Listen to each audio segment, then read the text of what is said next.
ஔவையார்கள் பலர் வந்து அரிச்சுவடி சொன்னாலும், வள்ளுவனே நேரில் வந்து வாய்மொழியை தந்தாலும், காலருந்த ஊசியும் வாராதப்பா கடைவழிக்கு என்று பட்டினத்தார் சொன்னாலும், முடியாண்ட மன்னனும் முற்றும் துறந்த முனிவனும் ஆவி போன பின்னால் பிடிசாம்பல் தானப்பா என்று பெரியோர்கள் சொன்னாலும், அச்சடித்த பச்சை நோட்டின் மீது ஆசை வைக்காதவர்கள் யாரும் இல்லை. ஆசை வைப்பதிலே தவறில்லை, அளவுக்கு அதிகமா ஆசை வைக்கிறனால தான் சார் மனுஷனுக்கு பிபி வருது. கரெக்டா சொன்ன. மனுஷன் ஆசை வைக்கலாம், முடி இருக்கிறவன் சீப்பு வாங்கணும்னு ஆசை வைக்கலாம். பின்னாடி உட்கார்ந்துருக்காரு, இந்த ஆளு சீப்பு மேல ஆசை வைக்கலாமா? கருவறையிலிருந்து மனுஷன் கல்லறை போற வரைக்கும் அவனுக்கு சில்லறை தேவைப்படுதுங்க ஐயா. அந்த சில்லறை மேல அவன் சின்ன ஆசை வச்சா பரவாயில்ல, பேராசை வைக்கிறான், அதனாலதான் சார் பிபி வருது. என்ன பண்றதுமா? சில்லறை இல்லைன்னா வயசு பையனை எந்த சின்ன பொண்ணு சீண்ட கூட மாட்டேங்கிறாளே.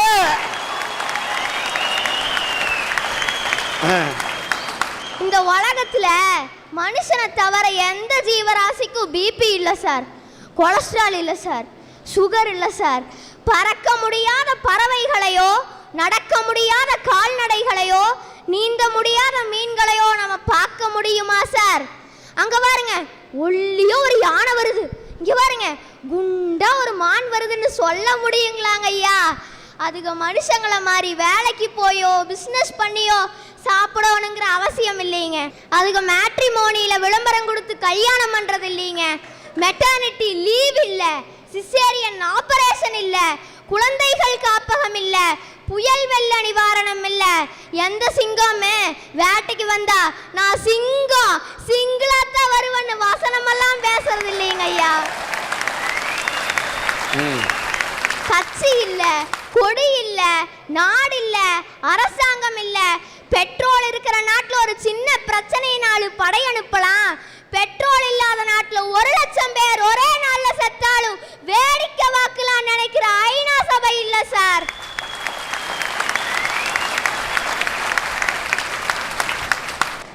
வாழ்வதென்றாலும் சாவதென்றாலும் புகார் இல்லாமல், அலுப்பில்லாமல், களைப்பில்லாமல், கனவுகள் இல்லாமல் இயற்கையோடு இணைஞ்ச வாழ்வு வாழ்துங்க ஐயா.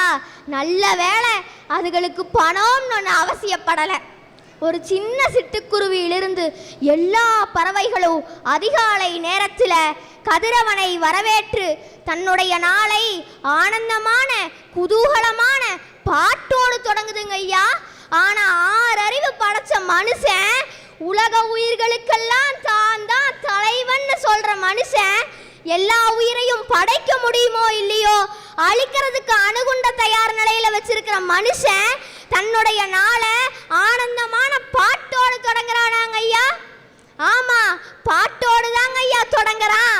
ஆனா பாட்டு இல்ல, பஞ்சப்பாட்டு.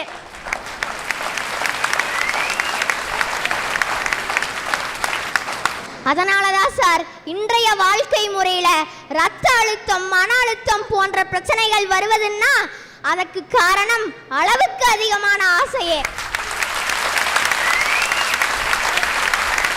அந்த காலத்துல ஒரு பழமொழி உண்டுங்க, கொண்டு வந்தால் தகப்பன், கொண்டு வந்தாலும் வராவிட்டாலும் தாய், சீர் கொடுத்தால் சகோதரன், உயிர் காப்பான் தோழன், கொலையும் செய்வாள் பத்தினி. ஆனா இன்னைக்கு எப்படி தெரியுங்களா சார் இருக்குது? கொண்டு வந்தால் தான் தகப்பன், சீர் கொடுத்தால் தான் சகோதரி, நாளைக்கா சம்பாரிச்சா தான் அவன் மனுஷன் அப்படிங்கிற நிலைமை சார். அதனாலதான் மனுஷன் பராசக்தி கல்யாணிய போல பணத்தை தேடி ஓடுறான் ஓடுறான் ஓடிட்டே இருக்கிறான். அட சாமி, எங்க சாமி ஓடுறீங்க, ஏன் இந்த அவசரம்னு கேட்டா கூட அவனை நிறுத்த சொல், நான் நிக்கிறேன்னு சொல்றாங்க ஐயா.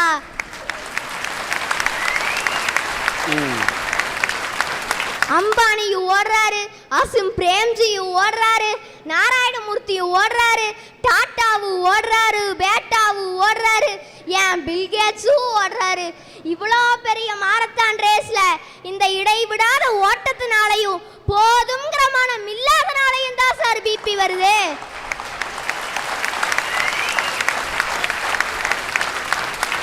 மனுஷனுடைய அடிப்படை ஆசை, உயிருடைய உள்ளார்ந்த ஆசை என்ன தெரியுமா சார்? தான் மதிக்கப்பட வேண்டும், அங்கீகரிக்கப்பட வேண்டும், பாராட்டப்பட வேண்டும், நேசிக்கப்பட வேண்டும். இதுதான் சார். ஆனா இது எல்லாமே இயல்பா கிடைக்கிறதில்ல. இதற்கான முதல் நிபந்தனையே அவன் வெற்றி பெற வேண்டும், அதுக்கு சம்பாதிக்கணும்னு ஆயிப்போச்சு சார். அதனாலதான் மனுஷனுக்கு பணத்து மேல இவ்வளோ பேராசை. தன்னுடைய வாழ்க்கை போராட்டத்துல பணத்தை சம்பாதிப்பதற்காக அல்லல் பட்டு, அவதிப்பட்டு, தொல்லைப்பட்டு, துயரப்பட்டு, கஷ்டப்பட்டு, பாடுபட்டு தனது குடும்பத்தை இந்த சமுதாயத்தில் தலைக்க வைக்கிறான் ஐயா. வீடு, வாசல், தோட்டம், துறவு இதெல்லாம் சம்பாரிச்சதுக்கு அப்புறம் தன்னை திரும்பி பார்க்கறான்.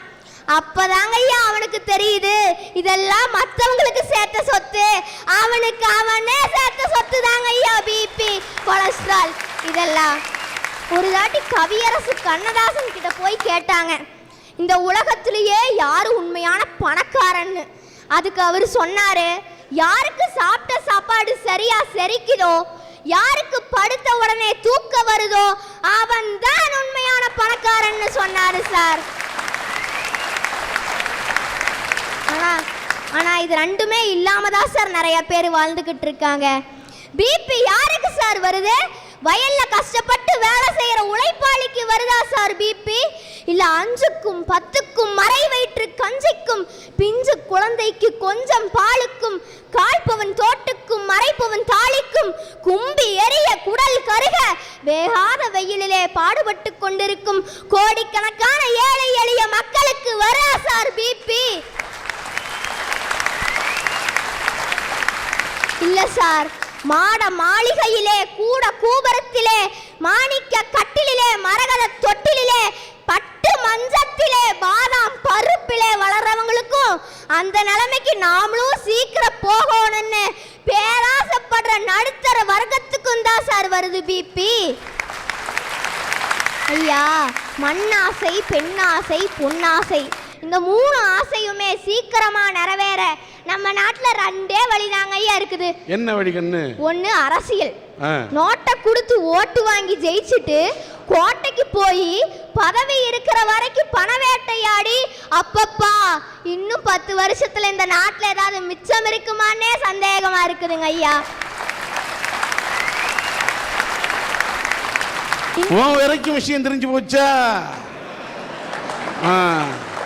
நாடு எங்க போகுது பாரு. இன்னைக்கு எல்லாத்த தியாகிகள் வாழ்ந்த பூமி, எல்லாத்த விட இன்னைக்கு மகாத்மா காந்தி இந்த நாட்டுக்கு என்ன சுதந்திரம் வாங்கி தந்த மாபெரும் தியாகி. அவருடைய தியாகத்தாலும் மற்றவர்களுடைய தியாகத்தாலும் இந்த தேசத்தை உருவாக்கணும். அன்றைக்கு வெள்ளைக்காரனிடமிருந்து இந்த நாட்டை நாம் காப்பாற்றினோம். வெள்ளைக்காரனுக்கு போயிட்டான், ஆனா இந்த கொள்ளைக்காரர்கிட்ட இந்த நாட்டை காப்பாற்ற முடியாம இந்த நாடு கவலைப்பட்டு இருக்கு. இந்த மாதிரி ஒரு சின்னஞ்சிறுசாக இருக்கக்கூடிய ஒரு இளந்தளிர் இப்படி ஒரு நல்ல கருத்தை இந்த அரட்டை அரங்கத்தில் பதிப்பது சால பொருத்தமாகும். இன்னொரு தொழில் இன்ஸ்டன்ட் காஃபி, இன்ஸ்டன்ட் நூடுல்ஸ் மாதிரி இன்ஸ்டன்ட்டா பணக்காரன் ஆகிறதுக்கு சாமியாரா போறதா சார்.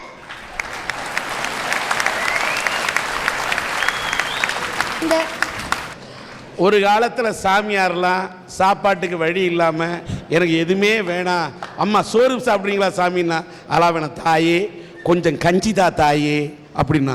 இப்போ சாமியார்லாம் வஞ்சிதா வஞ்சிதான்னு அலைஞ்சா என்ன ஆகுன்றது?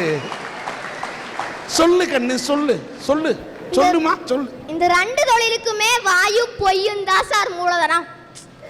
அந்த காலத்துல புத்தர் சாமியார் ஆனார். அவர் ஒரு சாதாரண துறவி அல்ல, மிகப்பெரிய சக்கரவர்த்தியின் மகன், தள்ளாத வயதில் தவமிருந்து பெற்ற மகன். 4 பருவ காலங்களுக்கு 4 அரண்மனைகள் இருந்தது. பொன்னும் பொருளும் மின்னும் வைரமும் போதும் போதும்ங்கிற அளவுக்கு கொட்டி கிடந்தது சார். ஐயா, பயணம் செய்யறதுக்கு பல்லக்கு, தேரு எல்லாம் இருந்ததுங்க ஐயா.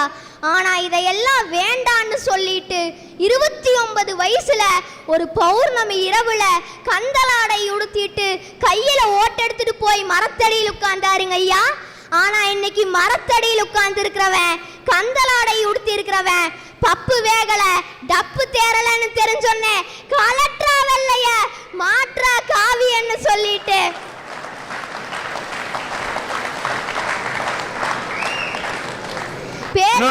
நல்லா சொல்றேன்னு எல்லா காவி கட்டின பெரியவர்களும் சாமியார்களும் சரியான சாமியார்கள் இல்லை என்று சொல்ல முடியாது. சில சாமிகள் சில காவிகள் காளிகளாக இருக்கின்றது. அது எல்லாம் 5 விரல் இருந்தால் 10 விரல் இருந்தால் ஒன்றா இருக்காது. 5 விரலும் ஒன்றா இருக்கிறதில்ல. அதை மாதிரி சில கெட்ட சாமி போலிச்சாமி இருக்கிறதுனால தான் மற்ற சாமி கூட கெட்ட பேர். பேருக்கு பின்னாடி ஒரு ஆனந்தாவை சேர்த்துக்கிட்டு அரண்மனை மாதிரி ஒரு ஆசிரமத்தை கட்டிக்கிட்டு படகு கார்ல பவனி வந்து தங்கம் வைரம் இதெல்லாம் கோடிக்கணக்கில் சேர்த்திக்கிறாங்க ஐயா. மக்கள் எல்லாம் நிம்மதியை தேடிட்டு இவங்க விரிக்கிற வலையில போய் விழுந்துடுறாங்க ஐயா. இன்னைக்கு ரத்த அழுத்தம் மன அழுத்தம் எல்லாம் வந்ததுக்கு அப்புறம் டாக்டர் கிட்ட போனா அவரு சொல்றாரு, உப்பு சர்க்கரை ஊறுகாய் அப்பளம் பச்சி போண்டா கொழுப்பு பருப்பு கிழங்கு பழங்கள் அரிசி தேங்காய் மட்டனு சிக்கனு இதெல்லாம் சாப்பிட வேண்டாம், வேற எதை வேணாலும் சாப்பிடுங்கன்னு சொல்றாருங்க ஐயா.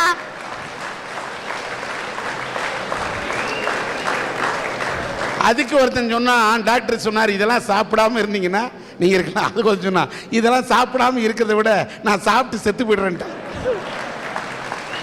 இத்தனைய வேண்டான்னு சொன்னா வேற எதையும் ஐயா சாப்பிடுறது? இப்படி வாய கட்டி வகுத்த கட்டி நாளைக்கு எதையும் ஐயா கட்டிட்டு போக போறோம் ஐயா. அதனாலதான் அளவா ஆசை வச்சு பதட்டத்தையும் பரபரப்பையும் குறைச்சாலே எந்த வியாதியும் வராது சார். பணத்தால் உணவை வாங்கலாம், பசியை வாங்க முடியாது. மெத்தையை வாங்கலாம், தூக்கத்தை வாங்க முடியாது. மருந்தை வாங்கலாம், ஆரோக்கியத்தை வாங்க முடியாது. ஆட்களை வாங்கலாம், அன்பை வாங்க முடியாது.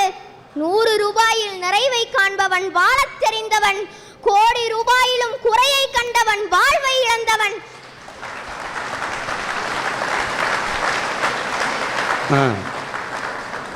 அதனாலதான் சார் இன்றைய வாழ்க்கை முறையில ரத்த அழுத்தம் மன அழுத்தம் போன்ற பிரச்சனைகள் வருவதுன்னா அதற்கு காரணம் அளவுக்கு அதிகமான ஆசையே. ஓகே, உன் பேர் என்ன தாயே? சுபிக்ஷா. சுபிக்ஷா. சுபிக்ஷா. சுபிக்ஷா அதாவது சின்ன குழந்தையா இருந்தாலும் நீங்க வாழ்க்கையில் சுபிக்ஷமா இருக்கணும்னா பேராசைப்படக்கூடாது என்ற அற்புதமான கருத்தை சொல்லி சுபிக்ஷமாக வாழ்வதற்கு வழியை சொன்ன சுபிக்ஷாவுக்கு என்னுடைய வாழ்த்துக்கள். நன்றிங்க ஐயா. இன்றைய வாழ்க்கை முறையில பிபி சுகர் போன்ற பிரச்சனைகள் வருதுன்னா அதுக்கு காரணம் அவசர உலகத்தினாலதான். எப்படின்னு கேக்குறீங்களா ஐயா? கடும் உழைப்பாளிகளா இருந்த நம்ம மக்கள் இன்னைக்கு சொகுசு வாழ்க்கைக்கு மாறிட்டாங்க. எல்லாம் இந்திரமயமா போச்சு. நடக்க நேரம் இல்ல, சிரிக்க நேரம் இல்ல, உட்கார நேரம் இல்ல. அவ்வளவு ஏங்கய்யா, அவங்க பெத்த பிள்ளைங்க கிட்ட சித்த நேரம் பேச கூட நேரம் இல்லைங்கய்யா. எப்ப பாரு பிஸி பிஸி பிஸியோ பிஸி. காலையில 6 to 8:30 வரைக்கும் இந்த வேலைக்கு போற பேரண்ட்ஸ் வீட்டுல இருக்குதே பரபரப்பு. அத பரபரப்புன்னு ஒரு வார்த்தையில சொல்ல முடியாது. அந்த அளவுக்கு எல்லாருமே ரெக்கைய கட்டிட்டு பறப்பாங்க. குறைஞ்சது 5 மணி நேரத்துல செய்ய வேண்டிய வேலைய 2.5 மணி நேரத்துல செஞ்சு முடிச்சுட்டு கிளம்பணும். கிளம்பிடுறாங்க. இப்படியே காலையில அவசரமா கிளம்புறதுனால வேலைக்கு போறப்பவே பிரஷரோட தாங்கய்யா போறாங்க. இப்படி தாங்கய்யா என் ஃப்ரெண்டோட வீட்டில் அவங்க அப்பா அம்மா 2 பேருமே வேலைக்கு போறாங்க. வெள்ளிக்கிழமைன்றதுனால அவங்க அப்பா ஒயிட் அண்ட் ஒயிட்ல போகணும்னு ஆசைப்பட்டு ஒயிட் கலர் சட்டையை எடுத்து பார்க்குறாரு. அந்த சட்டையில பட்டன் இல்லை. உடனே அவங்க ஒய்ஃபை கூப்பிட்டு, ஏம்மா இதுக்கு கொஞ்சம் பட்டன் வச்சு கொடுன்னு சொல்ல, அந்த அம்மா இருக்கிற அவசரத்தில் இவர்கிட்ட பேசுனா வீணா சண்டை தந்துட்டு அந்த அம்மாவும் போய் பட்டன் வைக்க இவருக்கு ஆஃபீஸ்ல இருந்து ஃபோன். உடனே கிளம்பி வர சொல்லி இவர் மறக்காம ஹெல்மெட் எல்லாம் போட்டு வண்டி எடுத்துட்டு கிளம்பிட்டாரு. ஆஃபீஸ்க்கு போனோன்னே இடையில யாரையும் பார்க்கல. நேரா மேனேஜர் ரூமுக்கு போயிட்டாரு. அங்க போன அவரு, என்னையா பனியின் விளம்பர ஷூட்டிங்க்கு போயிட்டு வந்தியா, இப்படி வந்து நிக்கிறேன்னு கேட்க, இவர் உடனே போய் அவங்க ஒய்ஃபுக்கு ஃபோன் பண்ணி, ஏ லூசு சொல்ல மாட்டியா நான் சட்டையை போட்டு வரலன்னு கேட்க, அந்த அம்மா நீங்க வேற இருக்கிற அவசரத்துல பையனுக்கு உங்க சட்டையை போட்டு விட்ட. இப்பதான் அவங்க மிஸ் ஸ்கூல்ல இருந்து ஃபோன் பண்ணாங்க. அவங்க கேட்டாங்க, ஏங்க பையனுக்கு இவ்வளோ லூஸா சட்டை போட்டு விட்டுருக்கேங்கன்னு கேட்டாங்களா. அதுக்கு நான் சொன்னேன், லூஸோட சட்டையை போட்டா லூஸாக தான் இருக்குன்னு. ஐயா இப்படி சட்டைய போடுறோமா வேட்டை போடுறோமான்னு கூட தெரியாம அவசர அவசரமா போயிட்டு இருக்கிறாங்கயா இந்த அவசர உலகத்துல. இன்றைய சூழ்நிலையில பிபி சுகர் போன்ற பிரச்சனைகள் வருதுன்னா அதுக்கு காரணம் அவசர உலகத்தினால தான் சொல்றேங்கய்யா. இந்த கம்ப்யூட்டர்ல வேலை பார்க்கறவங்கள பாத்தீங்கன்னா எதுக்குமே எவ்வளவு பெரிய அவசரமா இருந்தாலும் போக மனசு வராம அப்படியே ஒன்றி போய் உட்கார்ந்து கிடக்குறாங்க. கண்கட்ட பின்னாடி சூரிய நமஸ்காரம்னு சொல்ற மாதிரி உடம்புக்கு பிரச்சனை வந்த பின்னாடி அப்புறம் போவாங்க ஐயா வாக்கிங்கு ஜாக்கிங்கு எல்லாம். அது வரைக்கும் கடிவாளம் கட்டின குதிரை மாதிரி தாங்க ஐயா நடந்துக்கிறாங்க. ஐயா TV, computer, laptop, cellphone, internet, iPad, pendrive, digital camera, ATM, heater, escalator, PlayStation, washing machine, vacuum cleaner, fridge. அப்பா என்னையா இப்பவே கண்ணை கட்டுதா? இதெல்லாம் இன்றைய விஞ்ஞான வளர்ச்சியில நமக்கு கிடைச்சிருக்கு. ஆனா அன்னைக்கு இதெல்லாம் நம்ம தாத்தா பாட்டிக்கு கிடைக்கல. அதனால அவங்க எந்த பரபரப்பு இல்லாம மன அமைதியா ஆரோக்கியமா வாழ்ந்தாங்க. சரி, பேரண்ட்ஸ் பணம் சம்பாதிக்கணும்னு வருமானத்தை பெருக்கணும்னு இந்த டென்ஷன் வாழ்க்கையை தேர்ந்தெடுத்துட்டு வாழறாங்கன்னா எங்களை விட்டு வைக்கிறாங்களா? நான் பெற்ற இன்பத்தை என்னோட பிள்ளைகளும் பெறணும்னு சொல்லிட்டு எங்களை ஸ்கூல் படிப்போட விடுறதில்ல. Computer class, tuition, spoken English கிளாஸ்ன்னு எல்லா கிளாஸ்க்கும் சேர்த்து விட்டுட்டு காலையிலிருந்து நைட்டு வரைக்கும் எங்களை ரிலாக்ஸ் பண்ண விடுறதே இல்லைங்கய்யா. இதோட விளைவு என்ன ஆகுது? என்னோட வயசு பிள்ளைங்க கூட 70-80 கிலோ எடை, சுகரு, ப்ரெஷரு, கிட்ட பார்வை தூர பார்வைன்னு சின்ன வயசுலயே பேஷண்ட் ஆயிடுறாங்கய்யா. சுவர் இருந்தாதான் சித்திரை வரைய முடியும்னு இவங்களுக்கு ஏங்கய்யா தெரிய மாட்டேது. இப்போ ஒரு ஆய்வுல பார்த்துருக்காங்க, பெண்கள் தான் அதிக அளவுல மன அழுத்தத்தினால பாதிக்கப்படுறாங்கன்னு சொல்றாங்க. ஒரு வருமானம் மட்டும் பத்தாதுன்னு பெண்களும் வேலைக்கு போறாங்க. குடும்ப நிர்வாகத்தையும் பார்த்து வேலைக்கு போறதுனால அதிக சுமை, அதிக பிரச்சனை இருக்கிறதுனால மன அழுத்தத்தினால பாதிக்கப்பட்டு கஷ்டப்படுறாங்கய்யா. நம்மள பெண்களுக்கு எப்போ தெரியுமா பிபி ஏது? இந்த ட்ரெஸ்ஸை போட்டுட்டு கலர் மேட்ச் ஆகல, வளையல் மேட்ச் பண்ணும், ஜாக்கெட்டை மேட்ச் பண்ணும், தோட மேட்ச் பண்ணும், எல்லாத்தையும் மேட்ச். ஆம்பளைங்களுக்கு ஏதாவது மேட்சிங் ப்ராப்ளம் இருக்கா பாரு. ஒன்று பொண்ணோட நம்ம மேட்ச் ஆகிறோமான்னு பார்ப்போம், அதுக்கு மேலே அதிக மேட்சே பார்க்க மாட்டான். இவங்களுக்கு மேட்சை பார்த்தே டென்ஷன், அதில் தான் பிபி. இந்த நிலை பெண்களுக்கு ஏன்னு கேட்டா கொல்லாத வாயில கொழுக்கட்டை திரிஞ்ச கதை தாங்கய்யா இது. நீங்க எதுக்காக இவ்வளவு அவசரமோடும் பரபரப்போடும் ஓய்வில்லாம சம்பாதிக்கிறீங்க? எதிர்காலத்துல நீங்களும் நல்லா இருக்கணும், உங்க பிள்ளைகளை நல்ல நிலைமைக்கு கொண்டு வரணும். அதுக்காகத்தான் இந்த அவசரம்.